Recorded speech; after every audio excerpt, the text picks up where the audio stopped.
정부의 책임을 강화하는 차원에서 부작용 피해를 지금보다 더 적극적으로 보상해야 한다고 생각합니다.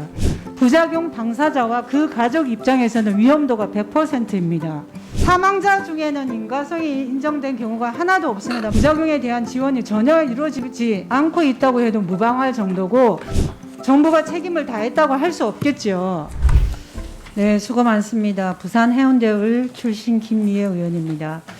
국민들의 적극적인 협조로 백신 접종률이 25%를 넘어섰지만 집단 면역까지 안심하기는 이릅니다. 질병청장님, 네, 어떤 부분이 부족하고 앞으로 강화해야 할 부분이 무엇이라고 생각합니까? 일단은 백신 수급을 빨리 해서 접종 속도를 좀 높이는 게 여전히 필요하고요.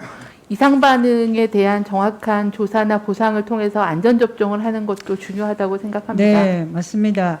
방역 수칙을 조정하고 다양한 인센티브를 제공하여 접종률을 높이는 것 못지않게 오접종 사고에 대한 대책, 부작용에 대한 적극적인 보상, 변이 바이러스 대응책에 대해서 적극적인 행정이 요구된다고 봅니다. 맞죠? 네, 맞습니다. PPT 보십시오. 최근 발생한 오접종 사례로 의료진 등이 예약자 명단, 백신 종류, 투여 정량 등만 철저히 확인했어도 발생하지 않았을 사고입니다. 오접종 예방을 위해 어떤 대책이 있습니까? 오접종은 발생하면 안 되는 사례인데 이런 부분이 생겨서 송구하다는 말씀드리고요.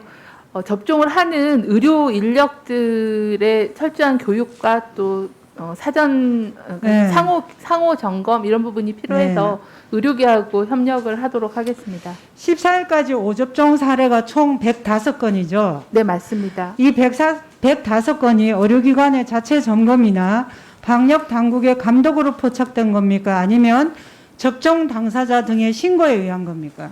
일부는 신고가 있고 또 일부는 저희가 그 시스템적으로 확인한 부분들이 있습니다. 그렇다면 신고에 의한 것이 많은데 모르고 넘어간 오접종 사례도 많을 것으로 추정됩니다.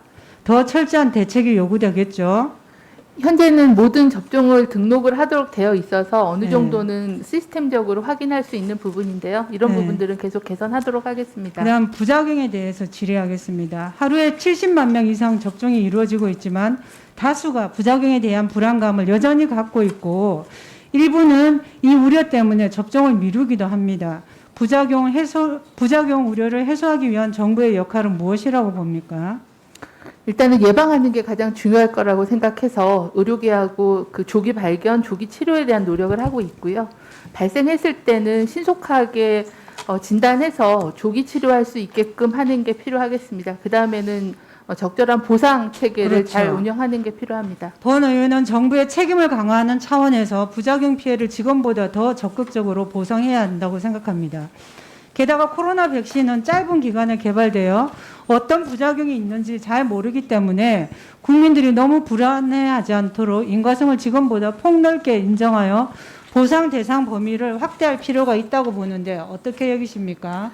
현재 저희도 그런 필요성이 있어서 네. 인과성이 한꺼번에 좀 확인되지는 답변해 주시고요. 네, 그러겠습니다. 계속 질의하겠습니다.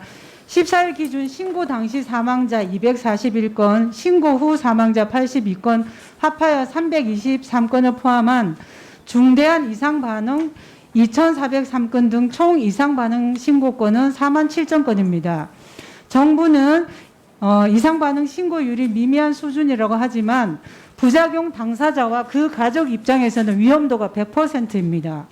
국민들은 자신을 보호하기 위해 접종에 나서기도 하지만 이웃과 사회 전체의 안전을 위해 적극 동참하고 이에 따라 집단 면역 형성이 가능한 점에 비춰볼 때 정부가 부작용 관리에 부족함이 없는지 되돌아봐야겠죠.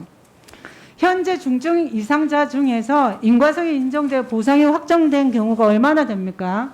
현재는 3건입니다. 그렇죠. 사망자 중에는 인과성이 인정된 경우가 하나도 없습니다. 맞죠? 네, 아직은 없습니다. 네, 인과성 인정 사례는 중증 13건을 비롯해서 66건이 전부고 이상 반응 신고 대비 0.14% 불과해 매우 미미합니다. 정부는 인과성이 불인정되는 경우에도 촘촘한 지원으로 국민들이 안심하고 접종할 수 있도록 각종 복지사업과 연계해서 지원하겠다고 한 바 있죠. 네. 충분합니까?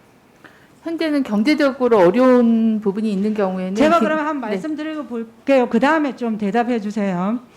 정부가 대대적으로 홍보한 근거자료 불충분으로 인과성은 인정되지 않는 경우라도 최대 1,000만 원 의료비 지원 사업 대상자가 현재 7명에 불과합니다.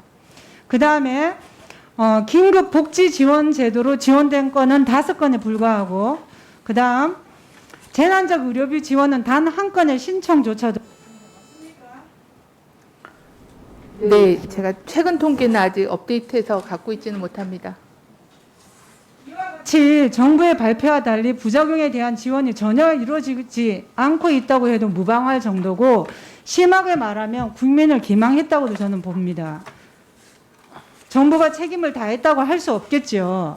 겨우 12건 정도입니다. 김윤 서울대 의대 교수는 기존에는 백신 부작용과 기저질환으로 인한 합병성의 가능성이 비슷한 경우 부작용으로 인정했지만, 코로나의 경우 백신 부작용일 가능성이 더 높아야만 인과성을 인정한다면서 새로 개발된 백신에서 어떤 부작용이 발생할지 모르니 당연히 인과성을 폭넓게 인정하는 것이 맞는데도 불구하고 정부는 오히려 판정 기준을 정반대로 바꾼 것이라고 비판합니다. 다른 선진국은 심각한 이상 반응이 발생하면 백신과의 인과성을 밝히려고 노력하는데, 우리는 다른 나라에서 인과성을 밝히면 그때 가서 부작용을 인정하겠다는 안이한 방식을 취하고 있다고도 비판합니다. 백신 부작용의 인과성을 명확히 판단하기 어려운 사례에 대해서는 과학적인 판정은 엄격하게 하더라도 보상과 지원만이라도 좀 너그럽게 판단해야 한다고 생각하는데, 현재 정부의 보상 체계를 개선할 여지가 있습니까?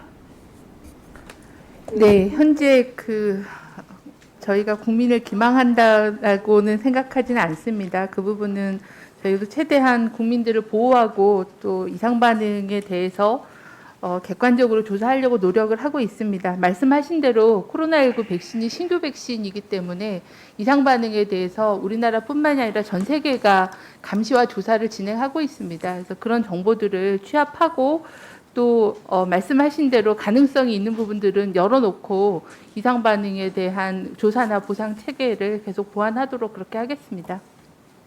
그런데 정부는 1,000만 원 하셨는데 왜 겨우 7건 또 재난적 의료비 신청은 전혀 이루어지지 않는지, 그에 대해서 정부가 말씀하신 그런 대안이 국민이 받아들이는 것과 맞지 않다고 보는데 어떻습니까? 현재 저희가 그 피해 조사 반을 운영을 하고 있는데요. 그 부분은 이제 각 임상 분야별 전문가들이 실은 판단을 하고 계셔서 정부가 개입할 수 있는 그런 범위 여지는 아닌 상황입니다. 그래서 그 피해 조사반에서도 여러 그 다양한 기준들을 가지고 검토를 진행하고 있고요. 아마 이 재난적 의료비나 긴급 복지 지원 제도는 좀 더 이런 제도가 있다는 것들을 좀 홍보해서 필요하신 분들이 신청할 수 있도록 그렇게 안내하도록 하겠습니다. 안내해도 빨리 이루어지지 않습니다. 현장으로 부탁해 주시기 바랍니다. 네, 그러겠습니다.